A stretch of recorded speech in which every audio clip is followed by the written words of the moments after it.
Vous avez compris que ma critique du thème natal visait à remplacer le thème natal par les conjonctions Saturne et des axes équinoxiaux et solsticiaux qui ont lieu tous les 7 ans.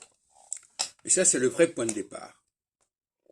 Donc, le thème natal est un élément syncrétique qui s'est substitué pendant des siècles à cette notion fondamentale et matricielle de la conjonction de Saturne quand il passe sur les axes saisonniers d'une manière ou d'une autre. En tout cas, quand il passe sur les signes zodiacaux. Et il y a une difficulté pour certaines personnes à remplacer le thème natal, qui est un thème individuel, par le thème saisonnier, qui correspond aussi à l'ingress, INGRES, qui est un thème collectif.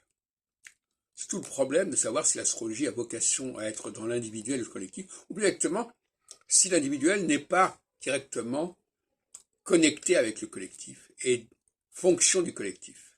Grave question pour les astrologues, pour la pensée astrologique. Donc, dans le thème natal, on a les transits qui permettent de faire bouger le thème natal. On a les directions qui continuent à exister et qui permettent de diriger un point vers un autre, un prometteur vers un significateur.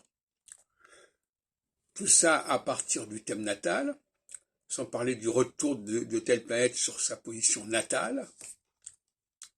Bon, tout ça, c'est très brouillon, parce que c'est différent pour chaque cas, pour chaque personne.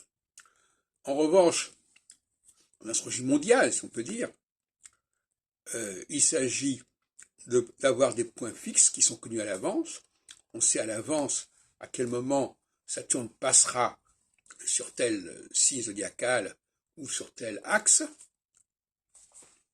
Et on peut faire des prévisions sur cette base-là, à condition bien entendu de disposer d'une interprétation adéquate concernant les différents secteurs qui seront ainsi parcourus.